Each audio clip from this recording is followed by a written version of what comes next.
ಸಂಖ್ಯಾಕಾಂಡ ಅಧ್ಯಾಯ 21. ಕಾನಾನ್ಯರ ಮೇಲೆ ಗಳಿಸಿದ ಜಯ. ಇಸ್ರಾಯೇಲರು ಅತಾರಿಮ್ ಮಾರ್ಗವಾಗಿ ಬರುತ್ತಿದ್ದಾರೆಂದು ನೇಗೇಬಿನಲ್ಲಿ ಕಾನಾನ್ ನಾಡಿನ ದಕ್ಷಿಣ ಪ್ರಾಂತ್ಯದಲ್ಲಿದ್ದ ಕಾನಾನ್ಯನಾದ ಆರಾದ್ ಪಟ್ಟಣದ ಅರಸನು ಕೇಳಿದನು. ಅವನು ಇಸ್ರಾಯೇಲರ ಮೇಲೆ ಯುದ್ಧ ಮಾಡಿ ಕೆಲವರನ್ನು ಸೆರೆ ಹಿಡಿದನು. ಇಸ್ರಾಯೇಲರು ಸರ್ವೇಶ್ವರನಿಗೆ ಹರಕೆ ಮಾಡಿಕೊಂಡರು. ನಾವು ಈ ಜನರನ್ನು ಜಯಿಸುವಂತೆ ಅನುಗ್ರಹಿಸಿದರೆ ಅವರ ಗ್ರಾಮಗಳನ್ನು ಪೂರ್ಣ ಹಾಳು ಮಾಡಿ ಸರ್ವೇಶ್ವರನಾದ ನಿಮಗಾಗಿಯೇ ಮೀಸಲಿಡುತ್ತೇವೆ ಎಂದರು. ಸರ್ವೇಶ್ವರವರ ಪ್ರಾರ್ಥನೆಯನ್ನು ಆಲಿಸಿದರು. ಅವರು ಆ ಕಾನಾನ್ಯರನ್ನು ಜಯಿಸುವಂತೆ ಮಾಡಿದರು. ಇಸ್ರಾಯೇಲರು ಆ ಜನರನ್ನು ಅವರ ಗ್ರಾಮಗಳನ್ನು ನಿಶೇಷವಾಗಿ ನಾಶ ಮಾಡಿಬಿಟ್ಟರು. ಈ ಕಾರಣ ಆ ಪ್ರದೇಶಕ್ಕೆ ಹೋರ್ಮಾ ಎಂದು ಹೆಸರಾಯಿತು. ಕಂಚಿನ ವಿಷ ಸರ್ಪ.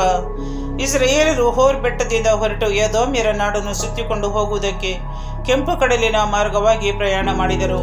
ಆ ಮಾರ್ಗದ ಆಯಾಸದಿಂದ ಅವರಿಗೆ ಬೇಸರವಾಯಿತು. ಆಗ ಅವರು ದೇವರಿಗೂ ಮೋಶೆಗೂ ವಿರುದ್ಧ ಮಾತಾಡತೊಡಗಿದರು.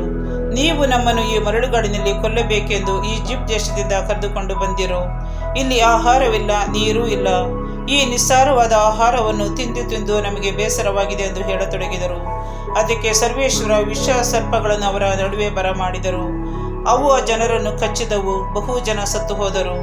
ಆಗ ಜನರು ಮೋಶೆಯ ಬಳಿಗೆ ಬಂದು, ನಾವು ನಿಮಗೂ ಸರ್ವೇಶ್ವರನಿಗೂ ವಿರುದ್ಧ ಮಾತಾಡಿ ದೋಷಿಗಳಾದೆವು. ಈ ಸರ್ಪಗಳು ನಮ್ಮನ್ನು ಬಿಟ್ಟು ತೊಲಗುವಂತೆ ಸರ್ವೇಶ್ವರನನ್ನು ಪ್ರಾರ್ಥಿಸಿ ಎಂದು ಬೇಡಿಕೊಂಡರು. ಮೋಶೆ ಜನರ ಪರವಾಗಿ ಪ್ರಾರ್ಥಿಸಿದನು. ಸರ್ವೇಶ್ವರ ಅವನಿಗೆ, ನೀನು ಕಂಚಿನಿಂದ ವಿಷ ಸರ್ಪದ ಆಕಾರವನ್ನು ಮಾಡಿಸಿ ಧ್ವಜಸ್ತಂಭದ ಮೇಲೆ ಎತ್ತಿ ನಿಲ್ಲಿಸು. ಸರ್ಪಗಳಿಂದ ಗಾಯಗೊಂಡ ಪ್ರತಿಯೊಬ್ಬನು ಅದನ್ನು ನೋಡಿ ಬದುಕಿಕೊಳ್ಳುವನು ಎಂದು ಆಜ್ಞಾಪಿಸಿದರು. ಅಂತೆಯೇ ಮೋಶೆ ಕಂಚಿನಿಂದ ಸರ್ಪದ ಆಕಾರವನ್ನು ಮಾಡಿಸಿ ಧ್ವಜ ಸ್ತಂಭದ ಮೇಲೆ ಇಡಿಸಿದನು. ಸರ್ಪಗಳಿಂದ ಗಾಯಗೊಂಡವರಲ್ಲಿ ಯಾರು ಆ ಕಂಚಿನ ಸರ್ಪವನ್ನು ಲಕ್ಷ್ಯವಿಟ್ಟು ನುಡಿದರೋ ಅವರೆಲ್ಲರೂ ಬದುಕಿಕೊಂಡರು. ಹೋರ್ ಬೆಟ್ಟದಿಂದ ಮೋವಾಬ್ ಕಣಿವೆಯವರೆಗೆ. ತರುವಾಯ ಇಸ್ರಾಯೇಲರು ಅಲ್ಲಿಂದ ಹೊರಟು ಓಬೋತಿನಲ್ಲಿ ಇಳಿದುಕೊಂಡರು. ಓಬೋತಿನಿಂದ ಹೊರಟು ಮೋವಾಬ್ ನಾಡಿನ ಪೂರ್ವ ದಿಕ್ಕಿನ ಮರುಭೂಮಿಯಲ್ಲಿ ಈಯೇ ಆಬಾರಿಮಿನಲ್ಲಿ ಇಳಿದುಕೊಂಡರು. ಅಲ್ಲಿಂದ ಹೊರಟು ಜೆರೇಬ್ ಕಣಿವೆಯಲ್ಲಿ ಇಳಿದುಕೊಂಡರು. ಅಲ್ಲಿಂದ ಹೊರಟು ಆರ್ನೋನ್ ಹೊಳೆಯ ಆಚೆ ಕಡೆಯಲ್ಲಿ ಇಳಿದುಕೊಂಡರು. ಆರ್ನೋನ್ ಹೊಳೆ ಅಮೋರಿಯರ ಪ್ರದೇಶದಿಂದ ಸೇರುವ ಮರುಭೂಮಿಯಲ್ಲಿ ಮೋವಾಬ್ಯರಿಗೂ ಅಮೋರಿಯರಿಗೂ ನಡುವೆ ಇದ್ದು ಮೋವಾಬ್ಯರ ಎಲ್ಲೆಯಾಗಿದೆ. ಅದನ್ನು ಉಲ್ಲೇಖಿಸುತ್ತಾ ಸರ್ವೇಶ್ವರನ ವಿಷಯ ಎಂಬ ಗ್ರಂಥ ಹೀಗೆನ್ನುತ್ತದೆ. ಸೂಫಕ್ಕೆ ಸೇರಿದ ವಾಹೇಬನ್ನು, ಆರ್ನೋನ್ ಹೊಳೆಗೆ ಕೂಡುವ ಹಳ್ಳಗಳನ್ನು, ಆರ್ ಪಟ್ಟಣದ ತನಕ ಮೋವಾಬಿನ ಎಲ್ಲೆಯಾಗಿರುವ ಕೊರಕಲನ್ನು ದಾಟಿದ್ದಾಯಿತು. ಅಲ್ಲಿಂದ ಅವರು ಬೇರೆಂಬ ಸ್ಥಳಕ್ಕೆ ಬಂದರು. ಜನರನ್ನು ಸೇರಿಸು, ಅವರಿಗೆ ಜಲಧಾರಿಯನ್ನು ಕೊಡುವೆನು ಎಂದು ಸರ್ವೇಶ್ವರ ಮೋಶೆಗೆ ಹೇಳಿದು ಇಲ್ಲಿನ ಬಾವಿಯನ್ನೇ ಕುರಿತೆ. ಆ ಕಾಲದಲ್ಲಿ ಇಸ್ರಾಯೇಲರು ಹಾಡಿದ ಗೀತೆ ಇದು. ಬಾವಿಯೇ ಎದ್ದು ಬಾ ಉಕ್ಕುತ್ತ, ಜನರೇ ಹಾಡಿ ಹಿಗ್ಗುತ್ತ. ಹಿರಿಯರು ತೋಡಿದರಿ ಬಾವಿಯನ್ನು ಕೋಲು ಕಡ್ಡಿಗಳಿಂದ, ಪ್ರಜಾಧಿಪತಿಗಳು ಅಗೆದರಿದನ್ನು ರಾಜದಂಡಗಳಿಂದ.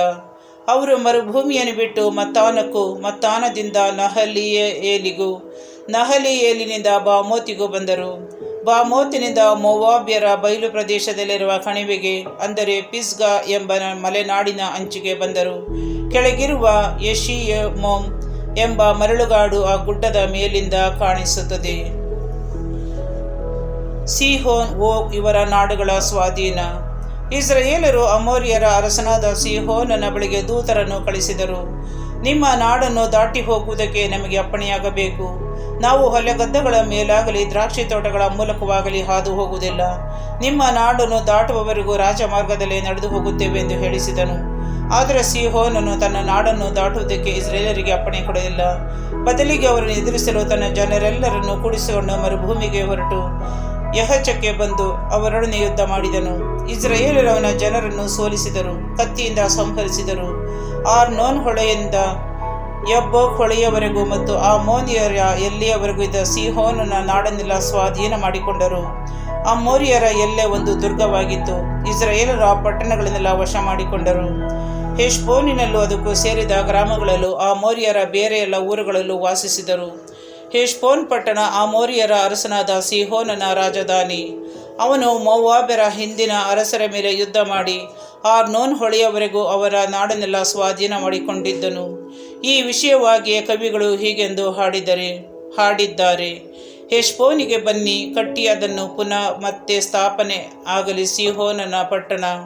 ಸಿಹೋನನ ಪಟ್ಟಣ ಆ ಹೆಷ್ಬೋನ್ ಅಲ್ಲಿಂದಲೇ ಹೊರಟು ಬಂದಿತು. ಅಗ್ನಿಜ್ವಾಲೆ ದಹಿಸಿ ಬಿಟ್ಟಿತದು ಮೋವಾಬ್ಯರ ರಾಜಧಾನಿಯಾದ ಆರ್ ನಗರವನ್ನು, ಆರ್ನೋನ್ ಹೊಳೆಯ ಬಳಿಯ ಪೂಜಾ ಸ್ಥಳಗಳ ದೇವತೆಗಳನ್ನು.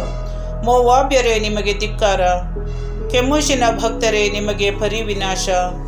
ಮಾಡಿಹನಾತ ತನ್ನ ಕುವರರನ್ನು ದೇಶಭ್ರಷ್ಟರನ್ನಾಗಿ, ತನ್ನ ಕುವರಿಯರನ್ನು ಸೆರೆಯಾಳುಗಳನ್ನಾಗಿ, ಆ ಮೋರಿಯರ ಅರಸ ಸಿಹೋನನಿಗೆ ಸೆರೆಯವರನ್ನಾಗಿ, ಅವರನ್ನು ಹೊಡೆದೆವು ನಾವು ಬಿಲ್ಲು ಬಾಣಗಳಿಂದ. ಹೆಷ್ಬೋನಿನಿಂದ ದೇಬೋನಿನವರೆಗೆ ಸರ್ವನಾಶ ಹಾಳು ಮಾಡಿದೆವು, ಮೇದೇವ ಊರಿನ ನೆರೆಯಲ್ಲಿರುವ ನೋಫಹನ ತನಕ. ಹೀಗೆ ಇಸ್ರಾಯೇಲರು ಆ ಮೋರಿಯರ ನಾಡಿನಲ್ಲಿ ವಾಸ ಮಾಡುವಂತಾಯಿತು. ಬಳಿಕ ಮೋಶೆ ಯಗ್ಜೇರನ್ನು ನೋಡಿ ಬರಲು ಗೂಢಚಾರರನ್ನು ಕಳಿಸಿದನು. ಇದಾದ ಬಳಿಕ ಇಸ್ರಾಯೇಲರು ಅದರ ಗ್ರಾಮಗಳನ್ನು ವಶಪಡಿಸಿಕೊಂಡು ಅಲ್ಲಿದ್ದ ಆ ಮೋರಿಯರನ್ನು ಹೊರಡಿಸಿಬಿಟ್ಟರು. ಇಸ್ರಾಯೇಲರು ಹಿಂತಿರುಗಿ ಬಾಷಾನಿನ ಮಾರ್ಗವಾಗಿ ಪ್ರಯಾಣ ಮಾಡಿದರು.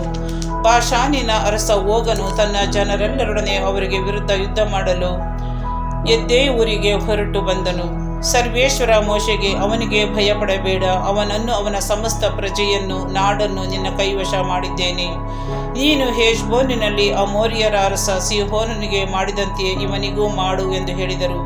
ಹಾಗೆ ಇಸ್ರಾಯೇಲರು ಅವನನ್ನು, ಅವನ ಮಕ್ಕಳನ್ನು, ಅವನ ಜನರೆಲ್ಲರನ್ನು ಒಬ್ಬನನ್ನೂ ಬಿಡದೆ ಕೊಂದು ಅವನ ನಾಡನ್ನು ಸ್ವಾಧೀನಪಡಿಸಿಕೊಂಡರು.